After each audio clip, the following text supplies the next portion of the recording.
இந்த வீடியோல நம்ம பன்னீர் பர்கர் செய்வது எப்படின்றத பத்தி பார்க்க போறோம். பன்னீர் பர்கருக்கு வந்து முதல்ல நம்ம பன்னீர் ரோஸ்ட் பண்றதுக்கு தேவையானதை பண்ணிடலாம். அதுக்கு வந்து 2 ஸ்பூன் அளவுக்கு கார்ன்ஃப்ளவர் மாவு எடுத்துக்கோங்க.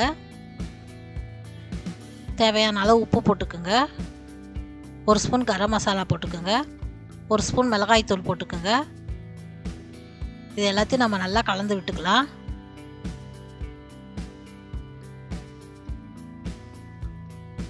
கலந்ததுக்கு அப்புறம் 1 ஸ்பூன் தயிர் ஊற்றிக்கோங்க. தயிர் ஊற்றிட்டு அதையும் நல்லா கலந்து விட்டுக்கோங்க. அந்த தயிர் வந்து அந்த பவுடர் கூட எல்லாத்தையும் நல்லா கலக்கணும். கலந்த பிறகு கொஞ்சம் கொஞ்சமாக தண்ணி ஊற்றி நம்ம கலந்துக்கலாம். ஏன்னா நிறைய ஊற்றிட்டிங்கன்னா அப்புறம் வந்து அந்த இதில் ஒட்டாது பன்னீரில். அதனால் வந்து ஓரளவுக்கு திக்காக வர மாதிரி கலந்துக்கணும். அதனால் கொஞ்சம் கொஞ்சமாக தண்ணி ஊற்றி கலந்துக்குங்க. ரொம்ப தண்ணி ஆகிட்டாலும் ஒட்டாது. இது வரைக்கும் இந்த அளவுக்கு பேஸ்ட்டாக வர மாதிரி கலந்துக்குங்க. இப்போ வந்து 1 ஸ்லைஸ் அளவுக்கு பன்னீர் எடுத்து நம்ம இந்த மசாலாவை ஃபுல்லாக தடவி விட்டுடலாம்.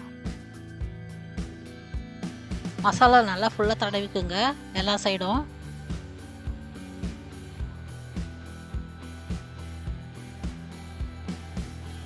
நல்லா தடவினதுக்கு அப்புறமா நம்ம பிரெட் க்ரம்ஸில் முக்கி எடுத்துக்கலாம். இது நல்லா பரட்டி எடுத்துக்குங்க. எல்லா சைடும் ஒட்டுற மாதிரி பரட்டிக்குங்க.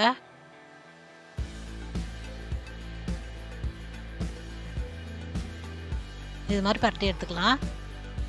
இப்போ ஒரு கடாயில் எண்ணெய் ஊற்றிக்குங்க. நம்ம ரெடி பண்ணி வச்சுருந்த அந்த பன்னீர் எடுத்து அதில் போட்டுக்குங்க. மீடியம் ஃப்ளேமில் வச்சு ஃப்ரை பண்ணிக்கோங்க.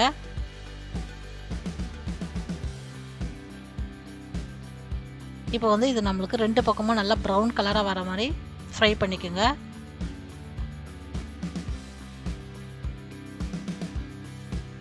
பாருங்க 2 பக்கமும் நல்லா ப்ரௌன் கலராக வந்துடுச்சு. இது மாதிரி வர அளவுக்கு ஃப்ரை பண்ணிக்கோங்க. இதை நம்ம எடுத்து வச்சுக்கலாம். பர்கர் சாஸ் செய்வதற்கு 2 ஸ்பூன் மைனஸ் ஊற்றிக்குங்க. 2 ஸ்பூன் சில்லி சாஸ் ஊற்றிக்குங்க. 2 ஸ்பூன் அளவுக்கு டொமேட்டோ கெச்சப் ஊற்றிக்குங்க.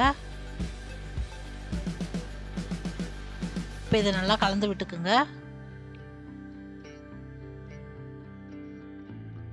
நல்லா கலந்துக்குங்க.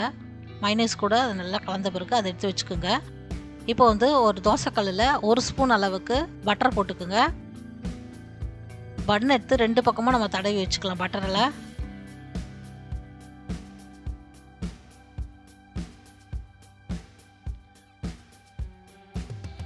பாருங்க இது மாதிரி கொஞ்சம் சூடாக வர மாதிரி எடுத்து வச்சுக்கலாம்.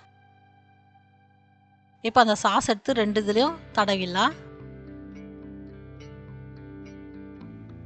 2 பண்ணுலையும் தடவிக்குங்க.